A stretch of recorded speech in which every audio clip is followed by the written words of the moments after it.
Rev up your engine!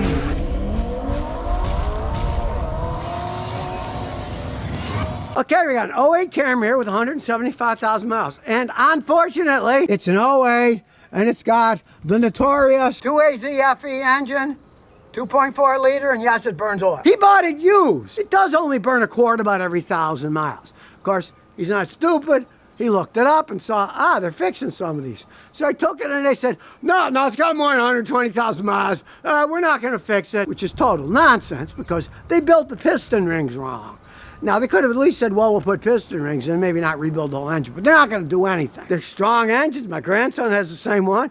He drove it Tennessee, Rhode Island back, didn't have any problems. He just had to add a couple quarts of oil, that's all. It's annoying, though, that Toyota made something like this. They never actually recalled them, see? So it's not like the Hyundais and Kias that explode. They had to recall them all, and they got to replace all those engines, right? And even then, they try to wheedle their way out of it. This was sort of a voluntary thing Toyota did, and in this case, they're not going to do anything about it. Being that it's just the piston rings that are worn, it still runs perfectly fine. And the most interesting thing about these is, a lot of people don't know that much about piston rings. The piston goes up and down, the ring seal them. There's various rings, and what happens to these things are, the oil rings on the bottom are the ones that wear out, so it burns oil. But the compression rings, which are the ones on the top, that hold the compression in, are perfectly fine. So they still get phenomenal gas mileage. They run perfectly fine, but they burn oil because the bottom rings are worn. And there's really nothing you can do. You could put heavier weight in it, might slow it a tiny bit, but you don't want to ruin an engine by putting too thick oil. Then in the winter, the camel wear, because it's on the top, it'll run dry too long from too heavy oil. So just use the oil that it was supposed to take and carry a few jugs in the back. Whenever it gets down to the one line, as you can quart low, put a quart in. It's not that big of a deal. But do not do what some people do. Well, it burns oil, so I never have to change it. What the heck, I'm pouring new stuff in. Yes, but the sludge will still go to the bottom of the engine and clog everything up. That's another thing that really pees me off is companies like Audi, they tell the people, oh, well, we don't have to take the bottom of your car off because Audis have all kinds of seals on the bottom of them and it takes a long time to get it all off. So they can't get to the oil drain plug. So instead, pull out the dipstick and they suck the oil from there. Well, that's a stupid idea too. Let's face it, the crud goes to the bottom, right? And the bottom is still gonna have crud in it. It's like these guys that say, oh, well, I'm not gonna drop the transmission pan. I'll just suck it out and then put new fluid in. No, the crud is in there. And in the case of the transmission, of course, the filter's in there. If you don't take the bottom off, change the filter's still dirty. So there's no excuse for not doing physical labor when you're changing fluids. And people tell you, oh, we'll hook a flush machine up. Don't worry, that'll do a good job. No, that can actually ruin an automatic transmission. You can flush radiator systems, sure, that's fine. But transmissions, no. It's a northern car, so it's got all kinds of corrosion on that. You don't really care about that. The interesting thing is, around 91, 92, Toyota pretty much perfected their anti-rust technology. So this doesn't have a rust problem. If it was a Ford, GM, probably rotted all. The other day, the guy brought the Avalanche over here, and we opened the back door, and there's just a big hole behind it, full of rust, and he got zip-tied the plastic fenders on so they wouldn't flap in the wind. It's not the case in these. As you can see, they're all rotting away, and the wheel wells, they're all perfectly fine. A few scrapes and running into stuff, but that's not the car's fault. And you can see, he carries a lot of tools. These things have great trunks, you know? You can fit an awful lot of stuff in one of these trunks. Now, he's finding out with all this weight that it does sit a little bit low. It has a tendency of bouncing out and banging all the stuff in the back. But 81 Corolla hatchback. I put air shocks on the back because I had a ton of tools. I'd fill them up, and then if we took it on a trip or something, I'd just let the air on, and they'd be a regular shock. So you can do that if you want. He probably won't. I mean, it's an old car. He didn't really care that much about it. So let's see what it sounds like, and that's not the noise it's making. That's a diesel behind me, so we'll get in here where it's quiet. First, we put the brake on, because it is a standard transmission after all. So, start her up. Starts right up like a typical Toyota. It looks exactly the same as my grandson's Camry. It's a year newer, but except he took care of it. The seats are still good. The seats of my grandson's are all ripped up, way to put seat covers on them. And you can hear It sounds like a Toyota engine. You're always going to hear a tiny bit of valve noise in it, and that's something that I'll talk about. That's normal, and you really don't care one iota.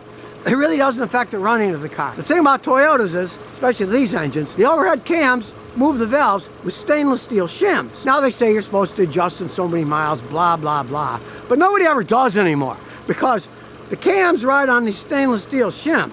The stainless steel shims last a long time, they're really strong. But if you do have to adjust them, you gotta measure them all, then you gotta write which is which, then you gotta take the cam off, and then you gotta take the shims out, then you gotta measure the shims, and whatever off it is, you gotta get shims that are so much bigger or so much smaller. Good luck finding them. Usually the Toyota dealer doesn't even stock those shims. And truth be told, all the Toyotas that I've ever owned, I've never adjusted the valves. My Celica has 240,000 miles. I've never adjusted the valves. It still runs fine. It makes a little bit more noise than this because it's got almost double the mileage, but it doesn't mean anything. You don't care. Off a tiny bit, it really isn't going to hurt anything. And like I say, hardly anybody even does that anymore. Unlike the Hondas that just have little screws and lock nuts that you can do with your hands and wrenches. It takes a long time to do, but you can do it like that. You don't have to tear the whole engine apart, buy all these shims.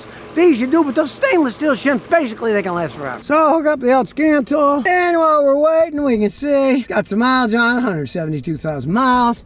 But of course it's Toyota, everything works. And yes, it has a CD player, that's what people used to use. Got a nice sunroof and other things in the back. He didn't want to ruin the seat, so I put a little covering on it. And it's old school.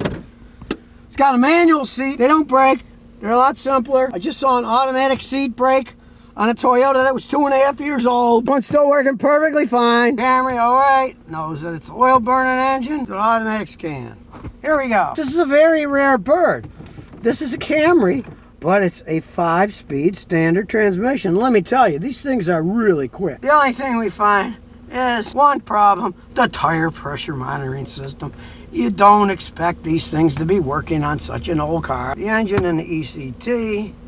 And we'll look at live data. Here we go. Now it is an older vehicle, but still we got 182 points of data we can look at. That's enough to blow anyone's mind. Short-term and long-term fuel trim, 2.3, 2.3, exactly the same. That's decent considering the vehicle's got 172,000 miles. It's only off 2.3%. And it's positive, so that means it's adding fuel. It's running a little bit lean, which actually is what most people want.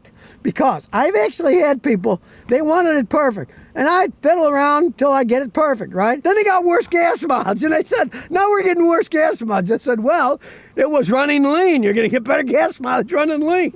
And if you make it back to normal, you will lose a little bit of gas mileage. The Camrys don't use all that much gas. He has no idea. He doesn't even bother. My wife has no idea what her car's getting either. She just puts gas and drives it around. Sure, it's getting the regular gas mileage that these things get. They'll get in the 20s, and they can get the low 30s if you really go slow on a highway and keep it in top gear. So there's nothing wrong with that. And you can see the air-fuel ratio. Hey, it's almost perfect. It's 0.996. 1.000 is perfect, so as old as it is, it's only off 0.004, and that ain't much. It looks fine, so let's take it for a spin. Now, we do have a little dog damage here. Yeah. So we're waiting for traffic here on the usual insanity of my corner on the hill there. Here we go. It's a tiny car, a smart car. Look at this thing. It's fun to drive still. It's got plenty of get up and go. Just because the oil control rings leak a little and burn oil, the other rings work perfectly fine. And there's no smoke coming out of the back or anything. Now, it does ride kind of like a Porky Pig cartoon van because he carries all this weight and the struts are worn and it bounces around. But, I mean, let's face the facts. He's not driving this thing to California back, so he doesn't care. Now, check it out. It doesn't shake. It's smooth. It's still a great car. It's an old Camry with a lot of miles. He's put a lot of miles on it himself. He carries all those tools in the back. They're well-made vehicles, and up here, up north, hey, it's not rotted away. The odd thing was, they're unibody. They don't have a frame. It's all one part of the frame, the whole body and everything. They screwed up with some of their trucks that had actual frames because they didn't coat the frames correctly. You've seen Tacomas, Tundras where the frame's rotting away. Toyota's got warehouses of those frames, and still some people are getting them fixed free. They're kind of being wanky. I've met one guy in Illinois, they wouldn't do his, but they did the guys in Indiana, and they were the same truck. They screwed up on the frames, but these are unibody, and they didn't. They don't rust away. And since they sold millions of them, you need parts. You can get them dirt cheap. This burns oil. So what? Oil's cheap, and like I say, it's the oil ring. It runs perfectly fine. It just uses a little bit of oil. They pass inspection from that. That's not a pollution problem. It doesn't make them really pollute. Even though they're burning oil, 1 quart every 1,000 miles, you don't see any smoke come out of the tailpipe. You're not really going to notice it. A little soot, but it's not oily soot. Now, I've seen some of the Scions, and when you stick your finger in it, just slime, because they're burning 1 quart every 75 miles, and they're going through oil like no tomorrow. But this, you really don't have to worry about it. It'd be nice if Toyota would fix them for free, but with that mileage, they're not doing it anymore, but they're still running. So if you never want to miss another one of my new car repair videos, remember to ring that bell.